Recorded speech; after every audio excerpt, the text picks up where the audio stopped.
আমাদের সম্মানিত চেয়ারম্যান সাহেব, ইউনুস সাহেব এবং জেলার এলজিডি ইঞ্জিনিয়ার সাহেব, উপজেলার এলজিডি ইঞ্জিনিয়ার সাহেবও আছেন, সরকারের অন্যান্য কর্মকর্তা, স্থানীয় গণ্যমান্য ব্যক্তিবর্গ, আসসালামু আলাইকুম। আসলে দেখেন, ওনারা হচ্ছেন প্রজাতন্ত্রের কর্মকর্তা, রাষ্ট্রের কর্মকর্তা, আর আমি হইলাম আপনাদের ভোটে নির্বাচিত একজন সেবক।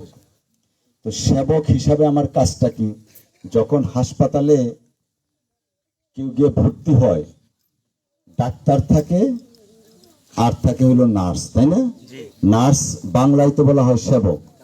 তো ডাক্তার হচ্ছে মেইন কাজটা করে, অপারেশন করে, রোগীর ওষুধ লিখে দেয়, সবকিছু করে ডাক্তাররা।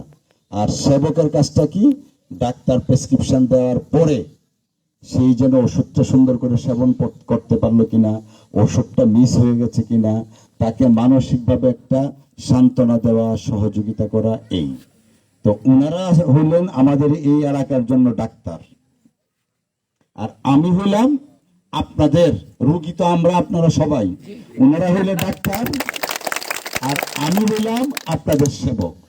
তো সেবক তখনই কাজ করতে পারবেন যখন ডাক্তাররা অপারেশন করবেন অথবা রোগটা নির্ণয় করতে পারবেন। তো আমি চেষ্টা করতেছি ডাক্তার সাহেবদেরকে সচল রাখার জন্য। একটু আগে দুজন কন্ট্রাক্টর সাহেবের সাথে দেখা হলো এখানে, আমি জানি না আছেন কিনা। ওনাদেরকে আমি একটা অনুরোধ করছি যে এই কলমাকান্দা দুর্গাপুরের কাজ করে কুলাইতে পারবে না ইনশাল্লাহ, যদি আল্লাহ আমাকে বাঁচায় রাখে। কিন্তু কাজের পূর্ব শর্ত হলো 100 ভাগ কাজটা করতে হবে। এটার ক্ষেত্রে কোনো মাপ নাই। একটু আগে কন্ট্রাক্টর সাহেবের সাথে পরিচয় হইলে আরেক নেতার নাম কইল আমি অমুকের ভাগনা। তো আমি তখন তাৎক্ষণিকভাবে বলছি, অমুকের ভাগনা, আপনার অধিকার আছে। আমার সহোদর ভাই, আমার সহোদর মামা, আমার আত্মীয় স্বজন, প্রত্যেকেরই অধিকার আছে সৎ পথে সততার সাথে ব্যবসা করার জন্য। কিন্তু কাজের ক্ষেত্রে কোনো কম্প্রোমাইজ নাই, অর্থাৎ যে কাজটা নিবে সেই কাজটা তার শতভাগ করতে হবে। যদি এই ক্ষেত্রে কেউ অবহেলা করে, আইন কিন্তু সবার জন্য সমান। আমার বাবা আপনারা সবাই চিনতেন, মারা গেছেন।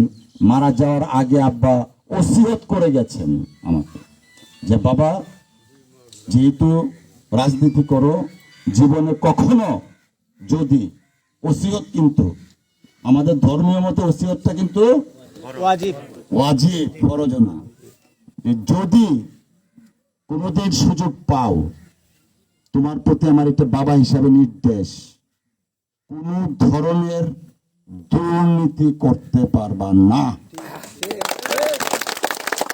এইটার সাথে আমি অ্যাড করছি, বাবার নির্দেশ করতে পারবো না, আর আমি কাউকে করতে দিব না ইনশাআল্লাহ।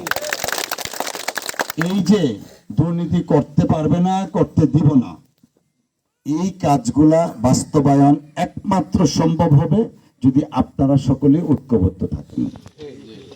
আপনারা যদি ঐক্যবদ্ধ থাকেন, যখন যেটা প্রয়োজন, এই যে ইউনুস সাহেব বলছেন রাস্তার দৈর্ঘ্য কত, প্রস্থ কত, গভীরতা কত, আপনারা দয়া করে ওগুলো খেয়াল রাখবেন। যেই কাজটা করুক, ঘরে আমার আত্মীয় স্বজন আছে, যখন এই কাজের জায়গায় যাইবো আমি তারা কিন্তু কোনো চিনি না, এবং তার ক্ষেত্রে কিন্তু আইন সবার আগে কার্যকর হবে। এই যে দুর্গাপুরে দেখছেন না, একজন কন্ট্রাক্টর তুলে ফেলছে পিস, তার বিরুদ্ধে কিন্তু তদন্ত কমিটি একটা হয়েছে। এরকম প্রত্যেকটা ক্ষেত্রে, এটা তো তদন্ত কমিটি